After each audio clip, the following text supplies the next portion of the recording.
In the military, we say a warrior dies twice. First time is when he draws his last breath. The second time is when somebody speaks his name for the last time.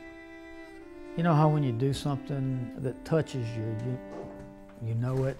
I'm not Michelangelo, but I know the world that these people were operating in. I know what they went through. And I do have some ability to sculpt, so that's what I want to do.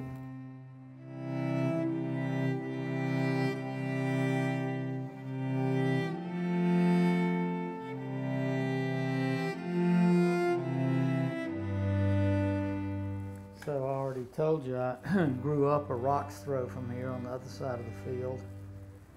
Here in downtown Tuscaloosa, and very naturally went to university. My father had been in banking, so I studied finance. Used that degree to go into the Marine Corps and become an infantry officer and live in holes in the mud and on board ship for the next 4 years. As I was coming to the end of my my first tour on active duty, I got married. You know, wanted to raise a family, wanted to be around to do that. So I got out and stayed in the reserve, which really proved to be a very good move for me. Of course, what typically happens here is you break a button off just 5 minutes before you're supposed to be it. Think you can do this? So I retired, really retired in right at the end of 2013. And by that time, I was beginning to play with some clay in my spare time. And nothing serious. People ask me, how did you get started? And I don't know. I don't remember a start point. I don't remember ever thinking, gosh, I want to do this. I just picked up some clay and started playing with it.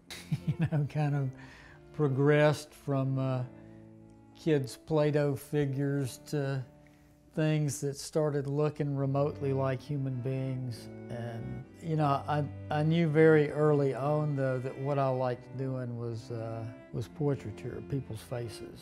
And for me, a face is like a puzzle. You look at somebody and you try to figure out, I recognize that person instantly, but what is it about them that makes me and everybody else recognize them? What gesture or what combination of things in just the right proportions make that person that person?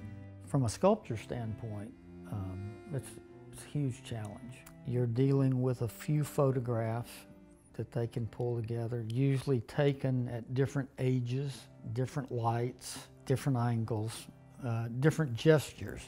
Some of them laughing, some of them looking very serious. In your mind, you're trying to amalgamate that into the vision that's in their minds and hearts of their son or their husband or their brother. In sculpture, if you get it right from the photograph you're looking at, you're just starting, because now you've got to get it right from all those other angles that you aren't necessarily able to see. Because of my background, because of the two things overlap in the military and the interest in the sculpture, started digging up some of the Alabamians who'd been killed in Iraq or Afghanistan, and there's a lot. There's too many.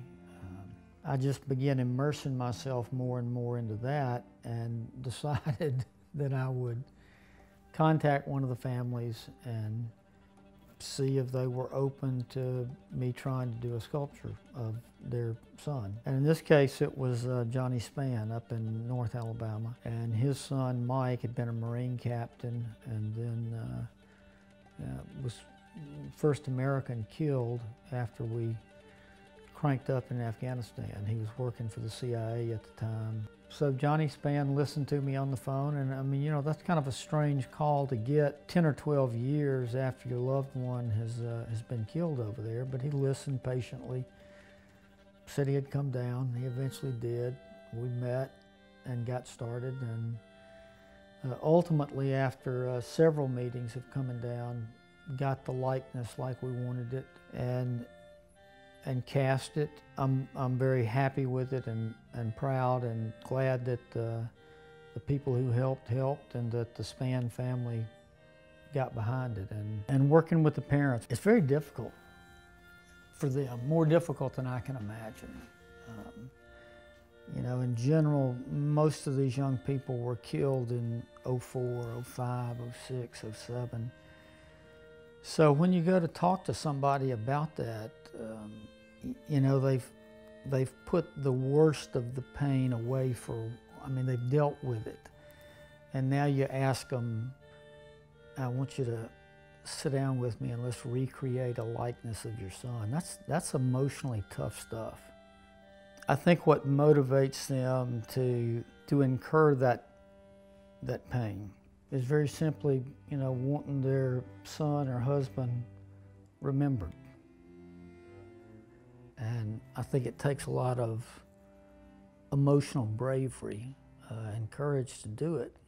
In the doing of it, I'm pretty sure I saw some healing too. You know, when you see a smile spread across the face, when you get it, you know, when that likeness starts to come together, and you know, boom, okay, that's him.